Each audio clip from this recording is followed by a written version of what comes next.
కూడి వచ్చిన మీ అందరికీ, లైవ్లో చూస్తున్న బిడ్డలకి ప్రభు పేరిట నా హృదయపూర్వకమైన వందనాలు తెలియజేస్తూ ఉన్నాను. దేవుని స్తోత్రం. Praise the lord. హల్లెలూయా. ప్రేమిని వల్లారా, దేవుని యొక్క ఉచితమైన కృప, ఆయన మన పట్ల కలిగి ఉన్న ప్రేమ అనురాగాలను బట్టి మరొక దినాన్ని మన జీవితంలో చూసుటకు, ఈ దినాన్ని అనుభవించుటకు దేవుడిచ్చిన కృపకై దేవుడు మహిమపరచబడునుగాక. దేవుని స్తోత్రం. దేవుడు మన చేతిలో ఎన్నో మేలులు చేస్తూ ఉంటాడు. అన్ని మేలును బట్టి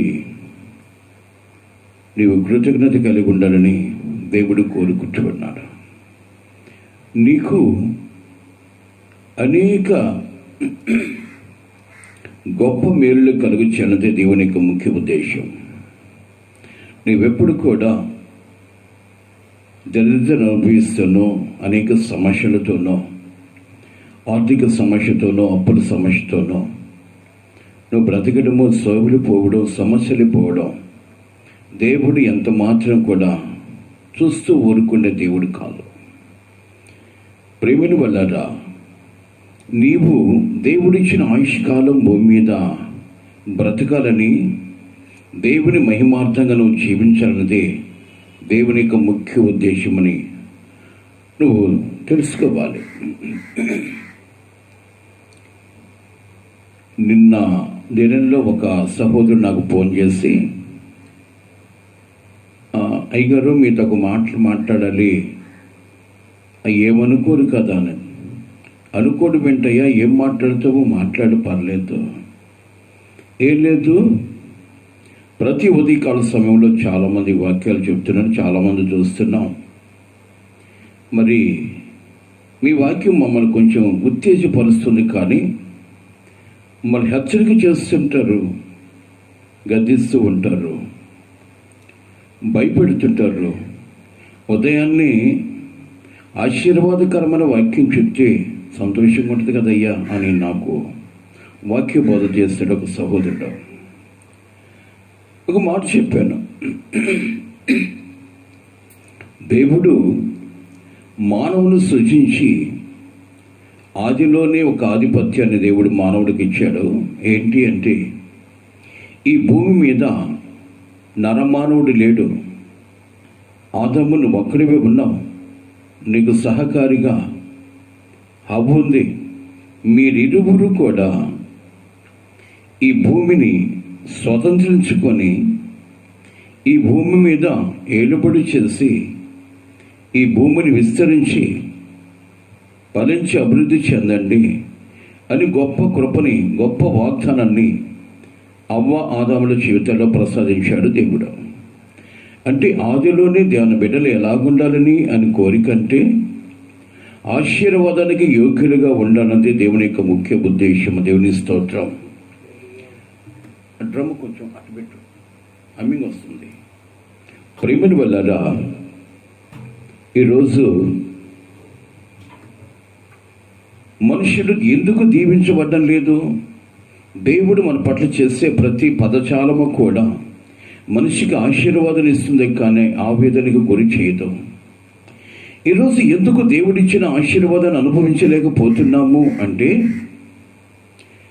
ఈరోజు దైవ సేవకుడు నువ్వు ఆశీర్వదింపబడుతూ గాక, నీకు దీర్ఘాయువు కలుగును గాక, మీరు బహుగా విస్తరించుది గాక అని గాక గోక అని మాట్లాడిన తర్వాత దైవ సేవకుడు మాట్లాడించ మాత్రం చేత నువ్వు దీవించబడవు. కానీ నీవెప్పుడైతే ఆత్మీయ జీవితంలో బలపరచబడుతూ దేవుని యొక్క వాక్యానుసారంగా బ్రతకడానికి ఇష్టపడతావో అప్పుడే నువ్వు దీవించబడతావు. దేవుని స్తోత్రం.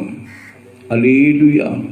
ప్రియ దేవుని బిడ్డలారా, ఈరోజు ఆశీర్వాదకరమైన వాక్యాలు కోరుకోవడం మంచిదే. ఆ ఆశీర్వాదం నువ్వు అనుభవించాలంటే, ఆశీర్వాదానికి అనుకూలంగా నువ్వు బ్రతకడానికి ఇష్టపడ్డప్పుడే నువ్వు దీవించబడతావు, దీర్ఘాయువు కలిగి ఉంటావు. దేవుని స్తోత్రం. హల్లెలూయా, హల్లెలూయా. కాబట్టి ఇప్పుడు దేవుని బిడ్డలారా, ఈరోజు ప్రతి మనిషి కూడా దీవించబడ్డానికి కోరుకుంటాడు, మంచిదే. దేవుని యొక్క కోరిక కూడా తన బిడ్డలు ఎన్నడూ కూడా దరిద్రులుగా ఉండకూడదు, దీవించబడాలి, ఆశీర్వదింపబడాలి, ఆనందంగా బ్రతకాలి, ఆనందకరమైన పరలోక రాజ్యంలో ప్రభుతో కూడా యుగయుగాలు జీవించాలన్నదే దేవుని యొక్క ముఖ్య ఉద్దేశం. కానీ దేవుడు చేసిన వాగ్దానాలు యావత్తు కూడా నువ్వు సఫలీకృతం చేసుకోవాలి అంటే ఆ వాగ్దానాలకు నువ్వు కట్టుబడాలి. ఆదిలోని ఏదో చెప్తారు లోకపరంగా, ఆదిలోని అంశపాదం ఏదో అంటారు. ఆ విధంగా అయిపోయింది మన యొక్క మానవ జీవితం.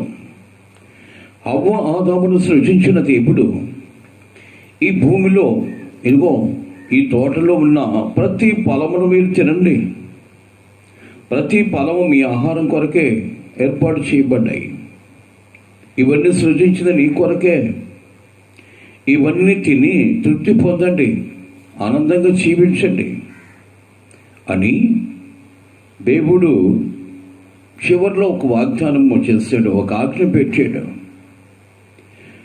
ఈ తోటలో ఉన్న ప్రతి ఫలమును మీరు తినండి, ప్రతి ఆశీర్వాదం అనుభవించండి, ప్రతి విధమైన ఆనందం మీకు సొంతమే. కాబట్టి మీరు ఆనందంగా ఉండినట్లు నేను ఆశపడుతున్నాను కనుక ఈ యొక్క తోటలో ఉన్న ప్రతి ఫలమును మీరు భుజించండి, ఆశీర్వాదానికి యోగ్యులు కండి. కానీ చిన్న మాట, ఈ మధ్యలో ఉన్న ఫలమును తిన్న రోజు నువ్వు చస్తావు అన్నాడు. ఈ ఫలము తిన్న రోజు నువ్వు చస్తావు, కాబట్టి దాని ఒక్కటి ముట్టుకోవద్దు అన్నాడు. ఎప్పుడైతే ఆ మాట చెప్పాడో అక్కడి నుంచి జాగ్రత్తగా బ్రతికారు, భయంతోనే ఉన్నారు. కానీ ఎప్పుడైతే ప్రక్కవారి మాట విన్నారో వీరి జీవితాల్లో పతనమైపోయాయి. దేవుని యొక్క ప్రాకార స్థలమైన ఉన్నతమైన స్థితిలోంచి త్రోసివేయబడ్డారు. తినకూడని ఫలమును, చూడకూడని చూపులు, చేయకూడని చేష్టలు, నడవకూడని మార్గాలు అక్కడి నుంచి ప్రారంభమయ్యాయి. వాడి నడవడికలోనూ, వారి యొక్క మాట తీరులోనూ, ప్రవర్తనలోనూ అన్ని విధాలుగా కూడా దేవునికి దూరమైపోయి శపించబడిన అనుభవం కలిగి మరణానికి పాత్రులైపోయారు. ఈ మరణము అనేది ఇప్పటిది కాదు.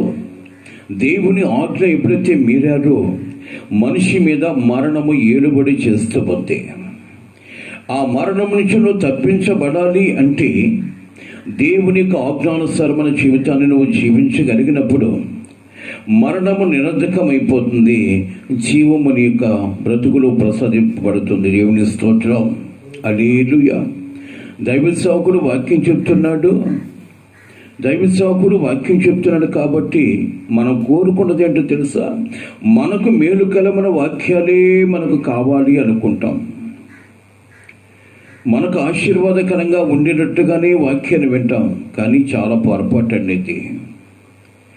మనకు అనుకూలమైన వాక్యాన్ని వినాలి అనుకునే కంటే దేవుడు ఏమైతే బోధిస్తున్నాడో, ఏ బోధ అయితే మనకు అనుకూలమో ఆ బోధ ప్రకారం ఆయన బోధించడానికి ఇష్టపడతాడు. ఆ బోధని విన్నప్పుడు నువ్వు బలపరచబడతావు. దేవుని యొక్క మహిమార్థంగా నువ్వు జీవించి కృప దేవుని కలుగు చేస్తాడు. దేవుని స్తోత్రం, హల్లెలూయా.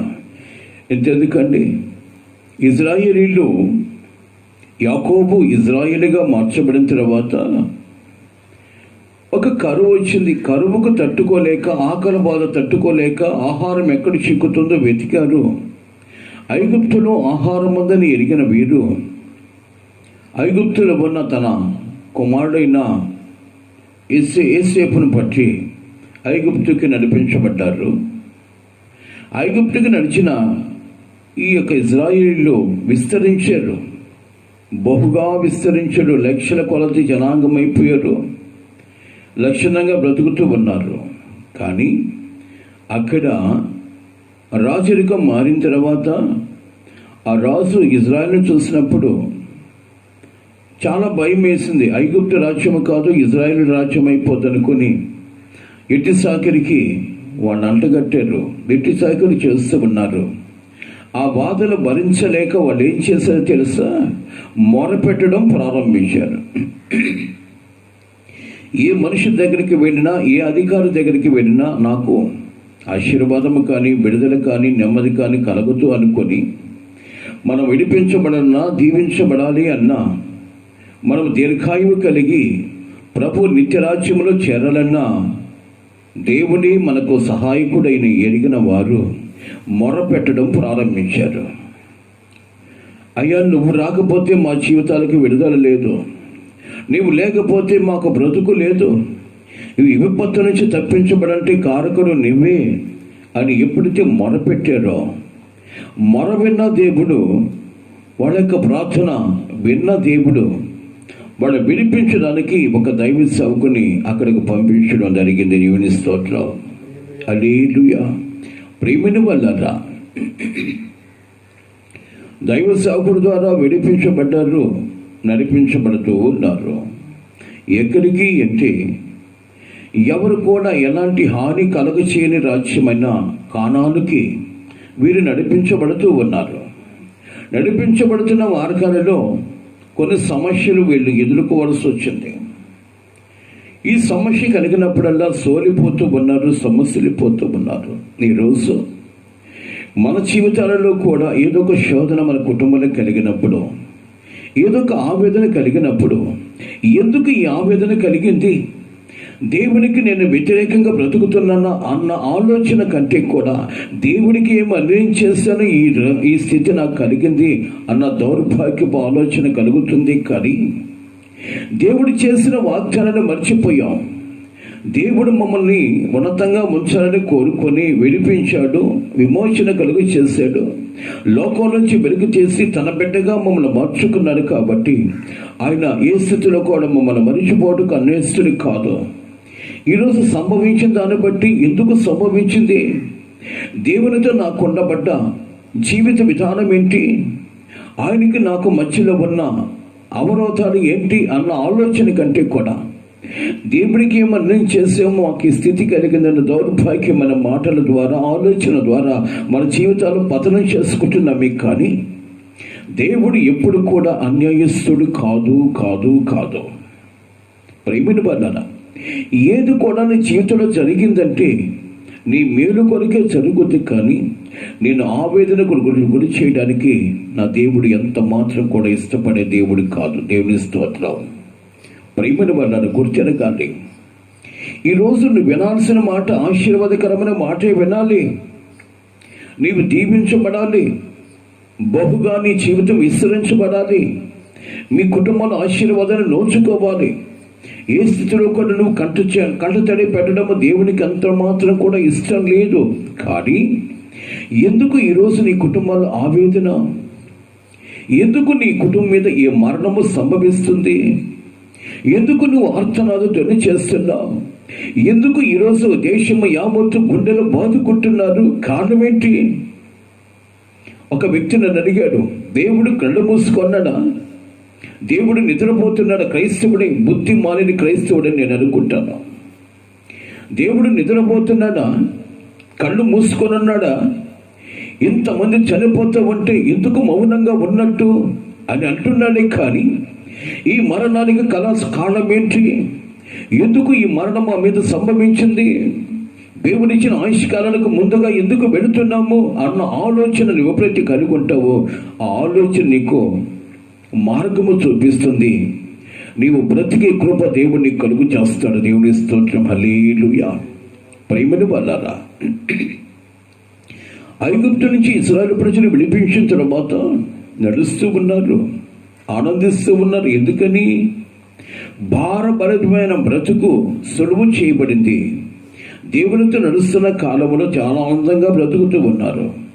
మధ్యలో ఎర్ర సముద్రం అనగా అపాయము వారు ఎదురుగా వచ్చిన తర్వాత దీన్ని జయించలేము అనుకున్న వారు నడిపిస్తున్న నాయకుడైన మోషే మీద విరుచుకుపడ్డారు, దైవ సేవకుడి మీద విరుచుకుపడ్డారు. వెంటనే దైవ సేవకుడు మొరపెడుతూ ఉంటే దేవుడు అంటాడు, నా కుమారుడా, నువ్వు ఆజ్ఞాపించు, నీ చేతిలో ఉన్న కర్రని చాపు, ఆ సముద్రాన్ని కొట్టు, నీకు మార్గం ఏర్పడుద్ది అని చేయి. దేవుడు చెప్పిన మాట ప్రకారం మోషే ఎప్పుడైతే చేశాడో అగాధాలు కూడా మార్గాలుగా ఏర్పాటు చేయబడ్డాయి. దేవుని స్తోత్రం. హల్లెలూయా. గమనించగలగాలి. బుద్ధిమంతుడు ఈ వాక్యం విన్నప్పుడు తన యొక్క బుద్ధిహీనత ఏంటో గుర్తెరగగలడు. దేవుడు అగాధ జలముల మీద మార్గాన్ని ఏర్పాటు చేశాడు. ఎందుకో తెలుసా? నీవు శత్రువు చేతికి అప్పగించకూడదు. అగాధములు కూడా నీకు ఆహ్లాదకరంగా మార్చగలిగిన దేవుడు నీ ముందున్నాడన్న ఆలోచన కలిగి ఉంటే నీకు మరణము సంభవించదు, ఆవేదనకు గురి కావు, కంట తడి పెట్టక, కలవరపడక, నీ ముందు నడుస్తున్న నీ ప్రభు వైపు చూస్తూ ముందుకు సాగుతూ మేలుడు అనుభవిస్తూ ఉంటావు. దేవుని స్తోత్రం. హల్లెలూయా. ప్రియ దేవుని బిడ్డ, ఏ స్థితి కలిగి ఉన్నావు ఈరోజు? ఎలాంటి జీవిత విధానం కలిగి ఉన్నావు? ఈరోజు అనేక మంది దైవ సేవకులు కూడా ఈ లోకం నుంచి విడిచిపెట్టి పోతూ ఉన్నారు. కానీ దైవ సేవకులు వెళ్ళిపోవడము ప్రతి ఒక్కరికి ఆవేదనకరమే. ప్రతి సంఘానికి ఆవేదనే, ప్రతి కుటుంబాలకి ఆవేదనే. దైవ సేవకులు వెళ్ళిపోవడము సంఘాన్ని చిన్న భిన్నము చేసేవాళ్ళు చాలామంది. పోతే పోయాళ్లే, మన వాటికి మనం సవరించుకుందామన్న బుద్ధిహీనులు సంఘాలలో ఉండొచ్చు కూడా. అలాంటిది కాదు. దైవ సేవకుని దేవుడు పిలుచుకున్నాడు కాబట్టి ఆ కుటుంబానికి ఉండబడ్డ సంఘస్థులే కావచ్చు, సంఘ పెద్దలే కావచ్చు, ఆ కుటుంబానికి ఆదరణ కలుగు చేస్తూ, ఉండబడ్డ వ్యక్తులకి ఆదరణ కలుగు చేస్తూ సంఘము చిన్న భిన్నం కాకుండా కాపాడుకునే బాధ్యత మీరు వహించాలి. అది కాదు. ఈరోజు పరిస్థితి ఎలాగుంటుందంటే, ఒక వ్యక్తి వెళ్ళిపోయిన తర్వాత బలహీన చూసిన బలవంతులైన వాళ్ళు ఆ ఇంట్లో ఉన్నదాన్ని వాడికి ఉండబడ్డ ఆస్తిపోతను సవరించుకోవడానికి ఇష్టపడుతున్నారు. ఇలాంటి దౌర్భాగ్యమైన ఆలోచన బట్టి మరణము నిన్ను తరుముతూ ఉంది, మరణము నిన్ను కాటు వేస్తుంది, మరణిస్తూ ఉన్నావు. ఇది దేవుడు అన్యాయస్తుడైపోయి కాదు.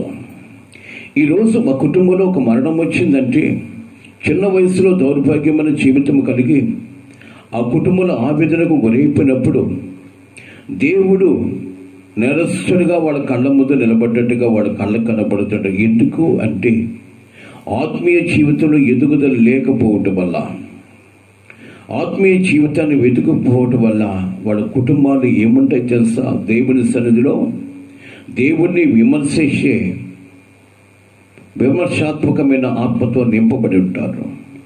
ఎందుకు ఈ స్థితి మా చేతిలో కలిగింది? ఎందుకు ఈ రోగం మా కుటుంబం మీద తాండవిస్తుంది?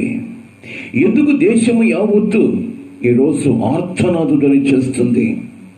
ఎందుకు ఈ మారణ హోమం అన్న ఆలోచన కలిగినప్పుడు నీ అతిక్రమాలేంటో గుర్తు చేసుకొని దేవుని సముఖంలో ప్రార్థించగలిగినప్పుడు ప్రభువు తప్పకుండా నీ మొరాలకించి నీ మరణం నుంచి జీవములోనికి దాటించగలిగిన సమర్థుడు నేను ప్రకటిస్తున్న నా ప్రభు. దేవుని స్తోత్రం. హల్లెలూయా, హల్లెలూయా. కాబట్టి ప్రియ దేవుని బిడ్డారా, ఇజ్రాయేలు ప్రజలు విడిపించబడిన తర్వాత, ఎర్ర సముద్రం అడ్డొచ్చిన తర్వాత ఎప్పుడైతే మొరపెట్టారో, దైవ సేవకుడు ఎప్పుడైతే విజ్ఞాపన చేశాడో, ఆరని నేరన వాడు నడవడం ప్రారంభించాడు. మంచిది, ఎర్ర సముద్రం దాటారు. వాడికి ఒక ఆలోచన, ఒక ఆనందం. ఇక మాకు శత్రువే లేదనుకున్నారు. ఆనందంగా నడుస్తూ ఉన్నారు. నడుస్తున్న తర్వాత వీళ్ళ ఆనందములో ఒక పరిశోధన. కొద్ది దూరం నడిచిన తర్వాత మంచి ఎండబేళ దాహం వేస్తుంది. దాహానికి తట్టుకోలేక దైవ సేవకుని అడుగుతారు, ఈ దాహార్తికి తట్టుకోలేక మమ్మల్ని ఇక్కడ చంపడానికి తీసుకొచ్చావా? మమ్మల్ని విడిపించింది మమ్మల్ని చంపడానికి. ఆహారం లేదు, సరిగ్గా తాగడానికి నీళ్లు లేవు, మా బ్రతికింతేనా అని ఎన్నోసార్లు దైవ సేవకుడి మీద విరుచుకుపడ్డారు. దైవ సేవకుడిని విమర్శిస్తున్నారు. దైవ సేవకుడిని శోధిస్తూ ఉన్న ఆ కాలంలో దేవుడు వీళ్ళ పరిశోధించడానికి, ఉండబడ్డ వాడిని కాపాడుకోవడానికి దేవుడు ఒక పరీక్ష పెట్టాడు. ఏంటి అంటే, ఘట సర్పాలు పంపించాడు. అదేంటది? దేవుడు ఘట సర్పాలు పంపించడం ఏంటి అని మనకు ఆలోచన కలగొచ్చు. ముందున్న వారికి బుద్ధి జ్ఞానాలు స్థిరపరచడానికి ఈ కార్యాన్ని చేశాడని వాక్యము తెలియపరుస్తూ ఉంది. పాము కాటు వేస్తుంది, అరిసి చచ్చిపోతున్నారు అనేక మంది, అరుస్తూ ఉన్నారు. కారణం ఏంటి? నువ్వు ఎక్కడి నుంచి విడిపించబడ్డావో, ఎక్కడికి ప్రయాణం అవుతున్నావో, ఏమిటి ఆపదను కూడా ఆశీర్వాదకరంగా మార్చిన దేవుడు మా ముందున్నాడన్న ఆలోచన మరిచి సణుగుకుంటూ సంశయించుకుంటూ దేవుడిని విమర్శిస్తున్నారు. కాబట్టి ఆ మరణము వారి మీద తాండవిస్తూ ఉంది.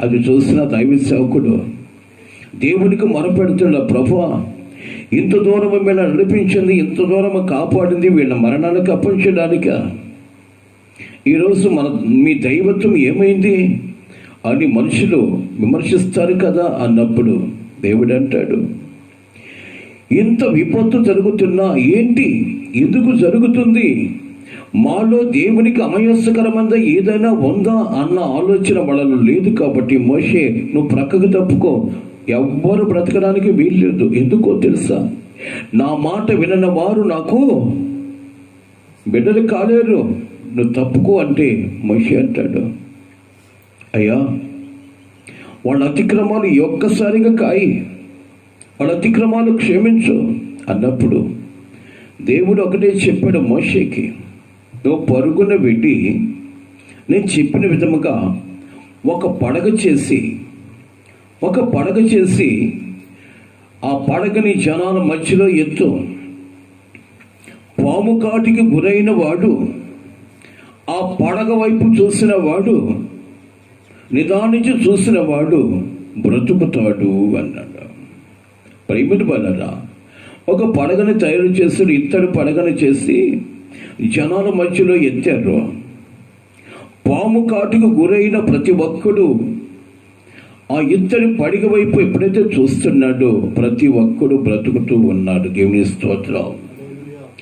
ఈరోజు మరణంతో జోగుతున్న నీవు నిజ రక్షకుని వెతకగలిగితే నీ మరణము నిరంజకమవుతుంది.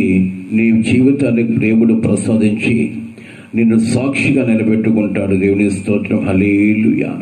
ఈరోజు చనిపోతున్నారు అని ఏడుస్తున్నవే కానీ ఈ చావుకు మర్చిన కారణాన్ని వెతకపోవటం అన్నీ ఈ మరణ కాటి వేస్తూ ఉంది. దేవుడు ఎప్పుడు కూడా నిన్ను నన్ను మరణానికి అప్పగించేవాడు కాదు అని తెలుసుకోవాలి బిడ్డ. నువ్వు దేవుడు అనేవాడు నిన్ను మరణానికి అప్పగించడానికి ఇష్టపడే దేవుడు కాదు. యేసు ప్రభు ఎందుకు ఈ భూమి మీదకి వచ్చి యేసు క్రీస్తు నామకరణం ధరించుకొని వచ్చాడంటే రక్షించి నీకు విమోచన కలుగు చేయడానికి, నిన్ను రక్షించి విమోచన కలుగు చేయడానికి లోకంలోకి వచ్చాడు. ఆయన వచ్చి నిన్ను రక్షించుకోవడానికి, నిన్ను కాపాడుకోవడానికి నీ మరణాన్ని తన మీద వేసుకొని నీకు మరణాన్ని తప్పించిన జీవాధిపతి అన్న దేవుడు నా యేసయ్య. ఈరోజు నా దేవుడు చూస్తూ కమ్మగా ఊరుకుండి కూర్చోలేదు. ఆయన ఎవరు నా వైపు చూస్తారో అట్టి వారిని బ్రతికించుకోవాలని తన చేతులు చాపి పిలుస్తూ ఉన్నాడు. దేవుని స్తోత్రం. హల్లెలూయా. ఆయన వైపు చూడగలుగుతున్నావా? దేవుని విమర్శిస్తున్నావా? ఈరోజు నీ చేతుల విమర్శనాత్మకమైన బ్రతుకుతున్నావే ఒక్కసారి జ్ఞాపకం చేసుకో. దేవుడు ఎన్నడూ కూడా నిన్ను విడిచిపెట్టుటకు అన్యాయస్తుడు కాదు. హల్లెలూయా. ఎన్నడూ కూడా నేను విడిచిపెట్టుటకు అన్యాయస్తుడు కాదు. ఇశ్రాయేలీయులు పాము కాటుకు గురైనప్పుడు నిదానించి ఎవరైతే ఆ పడగ వైపు చూశారో ప్రతి ఒక్కరూ బ్రతికారు. దేవుని స్తోత్రం. హల్లెలూయా. హల్లెలూయా. నిజంగా నాకు ఒక ఆలోచన వచ్చింది. ముస్లిం సహోదరులు బక్రీద్ చేస్తారు. బక్రీదే కదా పీర్ల పండగ అనేది. బక్రీదేనా? మొహరం సారీ. ఆ మొహరములో పీర్లు ఎత్తుతారు, జనాల మధ్యలో పైకి ఎత్తారు. దానికి పీరు అని పెట్టారు. అది పడగ. హస్తం అంటారు వాళ్ళు. ఆ రియాలిటీగా అది పడగ. ఆ పడగలో ఏముంది అంటే మరణం మీద కాలు వేసి అపవాదిని చితకదొక్కిన క్రీస్తు యేసు అక్కడ కనబడుతూ ఉన్నాడు వాళ్ళకి. దేవుని స్తోత్రం. హల్లెలూయా. హల్లెలూయా. ఏం కనబడుతుంది? పాము కాటుకు గురైన వాడు నిదానించి ఆ పడగ వైపు చూసినప్పుడు ఏం కనబడుతుంది అక్కడంటే మరణమును నిరంతకము చేసే క్రీస్తు పాము పడగ మీద కాలు వేసి త్రొక్కుతూ ఉన్నాడు. అట్టి వాడు ఆ యొక్క సందర్భాన్ని చూసిన వాడు బ్రతుకుతూ ఉన్నాడు. ఈరోజు నిన్ను బ్రతికించుకోవడానికి నా ప్రభు ఈ భూమి మీదకు వచ్చాడు. మానవాతీతుడుగా మన మధ్య సంచరిస్తూ ఉన్నాడు. మరణము కాటు వేసిన ప్రతి ఒక్కడు జీవాధిపతి అయిన క్రీస్తు వైపు చూడగలిగిన వాడు ప్రతి ఒక్కడు బ్రతుకుతాడని పరిశుద్ధ లేఖన భాగంలో తెలియపరిచాడు నా ప్రభు. ఆయన మాటలు నిరర్ధకము కావు. ఆయన వైపు చూసిన ఎట్టి వాడైనా బ్రతకడానికి దేవుడు కృప చూపిస్తాడు. ఆయన ఎప్పుడు కూడా నిన్ను మరణానికి అప్పగించేవాడు కాదు. మరి దైవ సేవకులు ఎందుకు చనిపోయారు అంటావేమో. దైవ సేవకులు పొందిన మరణము వేరు. ఈరోజు అనేక మంది దేవునికి వ్యతిరేకులు బ్రతికే మరణము వేరు. బైబిల్లో ఉంది, నీతిమంతుల మరణము ప్రభుకి ప్రీతికరము. దేవుని స్తోత్రం. హల్లెలూయా, హల్లెలూయా. మరి నీతిమంతులు ఎందుకు ఇదైపోయారు అంటే ఒక చిన్న మాట చదివిస్తాను. దానియేలు గ్రంథంలో 11వ అధ్యాయం 35వ వాక్యంలో ఒక మాట అంటాడు, చూద్దాం. దానియేలు గ్రంథము 11:35 చిన్న మాట చదవాలి, సమయాన్ని ముగిస్తాను. గమనించండి, నిర్ణయ కాలము ఇంకా రాలేదు. అంత్యకాలము వరకు జనులను పరిశీలించుటకు పవిత్రపరచుటకును బుద్ధిమంతులలో కొందరు కూలుదురు. ఏంటి మాట? అనేక మంది పవిత్రపరచబడ్డానికి, సవరించబడ్డానికి, స్థిరపరచబడ్డానికి నీతిమంతులు చావడం ఏంటి అంటే, నీతిమంతుడు చనిపోతే దేవుడు కొనిపార్శానికి వెళతాడు. దేవునిచే ప్రత్యేకించబడిన వాడు అట్టి వాడు మరణము దేవునికి ప్రీతికరమ గనక తన కుమారుడు తన కుడిపార్శ్వన కూర్చోడానికి ఆహ్వానించుకున్నాడు. ఈరోజు మనం అనుభవించాల్సింది, ఆలోచించాల్సింది ఏంటి అంటే, ఒక దైవ సేవకుడు చనిపోయాడంటే దీన్ని నువ్వు ఆలోచించాల్సింది ఏంటో తెలుసా? ఏమిటి? నీకు అనుకూలంగా ఆలోచించడం కాదు, కానీ ఒక నీతిమంతుడు మరణించాడు, ఆ నీతిమంతుడు దేవుని దగ్గరికి వెళ్తాడు. అట్టి నీతిమంతుడిగా మనము మరణించకపోతే నిత్య మరణానికి మనము దారి చేస్తుంది. కాబట్టి మనం కూడా నీతిమంతులుగా ఉండాలన్న ఆలోచన కలుగు చేయడానికి ఆలోచనకర్త దేవుడు ఈ మాట ఇక్కడ రాశారని గుర్తు చేసుకోవాలి. ఈరోజు ఇశ్రాయేలు ప్రజలు అనేక మంది ఆకులు రాలినట్టుగా పరిశుద్ధ లేఖన భాగమును తెలియపరిచాడు దేవుడు. ఆకులు రాలేరట. ఆకులు రాలుతూ ఉంటే అది చూసిన అనేక మంది బ్రతుకునిచ్చే ప్రభు వైపు చూశారు. కాబట్టి అనేక మంది బ్రతికినట్లుగా మనం చూస్తూ ఉన్నాం. ఈరోజు అదే సంభవము దేశములో కలుగుతూ ఉంది. ఇలాంటి సంభవం నుంచి నువ్వు నేను తప్పించబడాలంటే జీవితాన్ని ఇచ్చే జీవాధిపతిని దేవుని వైపు చూడగలిగితే, నీవు ఎలాంటి విపత్తులు ఉన్నా తప్పించడానికి దేవుడు మన ముందున్నాడు కనుక ఆయన వైపు చూడగలిగితే నువ్వు ఇట్టి స్థితిలో ఉన్నా నువ్వు బ్రతికించబడతావు, బదులుపరచబడతావు. కానీ ఈ లోకంలో మరణము ప్రతి ఒక్కరికి సంభవిస్తుంది. కానీ క్రీస్తు యేసు ప్రభులు వారికి మాట చెప్పారు, క్రీస్తునందు మృతులు ధన్యులు అట్టి వారు మొదట లేతురు అని. ఈ లోకంలో ప్రతి శరీరం కూడా మరణిస్తాడు. కానీ ఏ మరణం అది? దేవుని పిలుపు మేరకు మరణించేవాడు యుగాలు దేవుని కుడిపార్శ్వన కూర్చోగలిగిన కృపని కలిగి ఉంటాడు. కానీ ఈరోజు అనేక మరణాలు ఎలాగున్నాయో నువ్వు గమనించగలిగితే, వాని అతిక్రమాలను బట్టి వాడికి మరణం వస్తుంది. ఆ మరణం ఏం చేస్తుంది తెలుసా? నిత్య మరణానికి దాడి చేస్తుంది. ఎవరు కూడా తప్పించలేని ఆ యొక్క క్రియను బట్టి ఆ మరణం వాళ్ళకి సంభవిస్తుంది. అలాంటి సందర్భాలు నువ్వు చూసినప్పుడు క్రీస్తులో స్థిరపరచబడతావని ఈ కార్యకలాపాలు జరుగుతున్నాయన్న ఆలోచన మన హృదయాల్లో కలగాలి. దేవుని స్తోత్రం. హల్లెలూయా. ప్రక్కన ఎవరైనా చనిపోతే మనము కూడా ఏమైపోతామన్న భయమే. కానీ నాకును ఒకరోజు మరణం వస్తుంది కాబట్టి ఆ మరణము దేవునికి ప్రీతికరమైనదిగా ఉండాలన్న ఆలోచన కలిగి ఉండాలని ప్రభు బిడ్డ హెచ్చరిక చేస్తూ ఉన్నాను. ప్రియ దేవుని బిడ్డ, ఏ స్థితి కలిగి ఉన్నావు? నిద్రలేసి లోకం వైపు చూస్తున్నాం, ఆశీర్వాదాల వైపు చూస్తున్నాం, ఆనందంగా బ్రతకాలనుకున్నవి. కానీ ఎంత మాత్రం ఈ లోకంలో ఆనందంగా బ్రతకగలవో ఆలోచిస్తే నీకే తెలియదు నీ ఆనందం ఎంతకాలమో అనేది. ఎంతకాలం బ్రతుకుతావో నీకే తెలియదు. ఎంతకాలం నీ భార్య, నీ భర్త, నీ బిడ్డలు క్షేమంగా నీ కుటుంబంలో నివసిస్తారో తెలియదు. కానీ ఏవేవో గడించాలి, ఏవేవో ఏవేవో సంపాదించాలి, ఏవేవో గొప్ప స్థితిలో నేను ఉండాలని కోరుకున్నవే. కానీ క్రీస్తుని ఎరిగిన వాడు ఇహ పరములలో గొప్ప స్థితి కలిగి ఉంటాడు. దేవుని స్తోత్రం, హల్లెలూయా. కాబట్టి ప్రియ దేవుని బిడ్డ, ఏ స్థితి కలిగి ఉన్నామో ఆలోచించాలి. ఎలాంటి జీవిత విధానం కలిగి ఉన్నావో ఆలోచించాలి. పరిశుద్ధాత్మ దేవుడు నీ ముందు ఒక మరణాన్ని చూపించాడంటే కారణం ఏంటి తెలుసా? అది ఎట్టి మరణమో గమనించి నీ మరణం ఎలాగుండాలో తెలుసా? ప్రభు పిలుపు మేరకు మరణించే మరణమై ఉండాలని ప్రభు కోరుకుంటున్నాడు. దేవుని స్తోత్రం. ప్రతి వ్యక్తికి మరణం వస్తుందండి. ఈ లోకంలో మరణానికి చిన్న పెద్ద తేడా లేదు. కానీ ఈ లోకమును మరణిస్తున్న ప్రతి మానవుడు కూడా దేవుని పిలుపు మేరక లేకుంటే అతిక్రమాలు చేశా మనం పరిశోధించుకునే ఎడల తీర్పు దినములో తీర్పు పొందకపోదుము అని దేవునికి వాక్యము సెలవిస్తుంది. దేవుని స్తోత్రం. కాబట్టి ప్రియ దేవుని బిడ్డ, ఏ స్థితి కలిగి ఉన్నావు ఈరోజు? మన ముందు జరుగుతున్న ప్రతి విపత్తు కూడా నేను సవరించి స్థిరపరచడానికి నా ఆలోచన కలిగి ఉండాలి.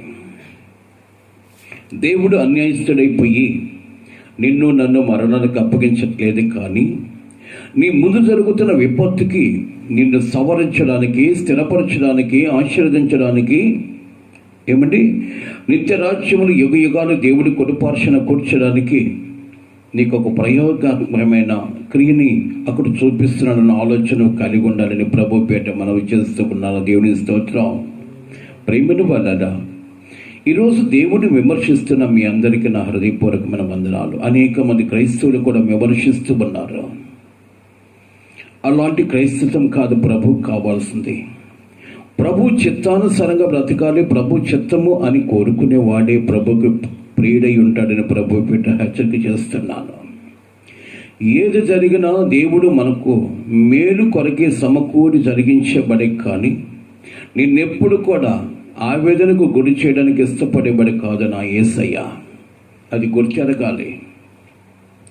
కాబట్టి ప్రేమిన బర్రెల చేతులు జోడిస్తూ ఉన్నాను. ఏ స్థితిలో కూడా నా ప్రభు అన్యాయస్తుడు కాదని గుర్తు చేసుకోవాలి. నీవు మొదటి స్థితిని గమనించగలిగితే నీకు బాగా అర్థమవుతుంది. యేసు ప్రభులు వారు మరణానికి తన తానుగా అప్పగించుకున్నాడు. ఎందుకు అని అక్కడ పరిశోధించగలిగితే మానవుని యొక్క నిత్య జీవము కొరకు మానవుని యొక్క మరణాన్ని తన మీద వేసుకొని ఆయన నీ మరణానికి బదులు ఆయన మరణించాడు నిన్ను బ్రతికించుకోవడానికి. దేవుని స్తోత్రం. మరి ఈరోజు ఎందుకు ఇంతమంది చనిపోతున్నారు అంటే ఆయన ఎవరో గుర్తెరగకపోవటం వల్ల, ఆయన ఎందుకు వచ్చాడో గుర్తెరగకపోవటం వల్ల, ఆయన ఏం చేయడానికి వచ్చాడో గుర్తెరగకపోవటం వల్ల, ఎందుకు సెలవుకు అప్పగించాడో, ఎందుకు తన నిబిలమైన రక్తాన్ని కార్చాడో, ఇవన్నీ నువ్వు ఆలోచించగలిగితే నీ మరణము నిర్ణకము చేసి నీకు నిత్యరాజ్యం అవ్వడానికి నా ప్రభు నీ మరణ తన మీద వేసుకుని ఆయన మరణించాడన్న ఆలోచన కలిగి ఉంటావు. అట్టి ఆలోచన కలిగిన వాడు యుగ యుగాలు దేవునికి ఒక పార్శ్వన కూర్చోగలిగిన దీర్ఘాయుమంతుడై ఉంటాడు. దేవుని స్తోత్రం. హల్లెలూయా. అట్టి కృప దేవుడు మనకందరికి కలుగు చేయనుగాక. కనుముద్దమా. స్తుతికి కారణభూతుడా, సర్వశక్తిమంతుడా, సర్వోన్నతుడా, మీకే స్తోత్రాలు చెల్లిస్తున్నాం. ఇంతవరకు మీరు మాట్లాడిన ప్రతి మాటను బట్టి మీకు స్తోత్రాలు ప్రభువా. మీ మాటల ద్వారా మమ్మల్ని బలపరిచారు, భద్రపరిచారు. ఈ లోక సుఖభోగాన్ని కోరుకున్నామే కానీ యుగ యుగాలు సుఖభోగాన్ని ఇవ్వాలని మా పట్ల ఆశ కలిగిన మీ మాటలు వినకుండా ఇష్టానుసారంగా బ్రతుకుతున్న మా బ్రతుకుని ప్రభువా జ్ఞాపకం చేసుకొని మీ నిత్యరాజ్యము చేరు వరకు మీకు నమ్మకంగా జీవించి కృప దయచేయమని కోరుచు మమ్మల్ని మీ చేతులుగా అప్పగించుకుంటూ ఈ వాక్యం వింటున్న ప్రతి బిడ్డను కూడా ప్రభా మీ బలిష్టమైన చేతుల్లో దాచుకొని మరణ భీతితో బ్రతుకుతున్న ప్రతి ఒక్క బిడ్డకి ప్రభ ధైర్యపరచు ఆత్మతో నింపి మా పక్షంలో మా దేవుడు ఉన్నాడు, మాకే శిక్షా విధి లేదు అన్న తీర్మానం కలుగు చేయమని ప్రతి బిడ్డని మీ బలమైన చేతులకు అప్పగించుకుంటూ మీరు మాట్లాడిన ప్రతి మాట ప్రతి హృదయంలో పదిలపరచబడుకొని ఆ మాటకు లోబడే కృప దయచేయమని ఘనత మహిమ ప్రభావాలు మీకు చెల్లిస్తూ యేసయ్య శ్రేష్టమైన నామాలు అడిగి వేడుకొనుచున్నాను తండ్రి, ఆమేన్. ఆశీర్వాదము మన పరమతనే దేవుని ప్రేమ, కుమారులని యేసుక్రీస్తు వారి కృప, పరిశుద్ధాత్మ దేవుని కన్నుని సహవాసము సన్నిధాని కాపుదల సకల పరిశుద్ధులకును కూడి వచ్చిన మనకందరికీ లైవ్లో వీక్షిస్తున్న బిడ్డలకును ఆయన కృపా కార్యక్రమంలో తోడుగా ఉంచి అపాయమును కూడా ఆశీర్వాదకరంగా మార్చగలిగిన కృప దేవుడు మనకందరికి కలుగు చేయనుగాక. ఆమేన్. హల్లెలూయా, హల్లెలూయా. ప్రభు నామములో మీ అందరికీ నా హృదయపూర్వకమైన వందనాలు.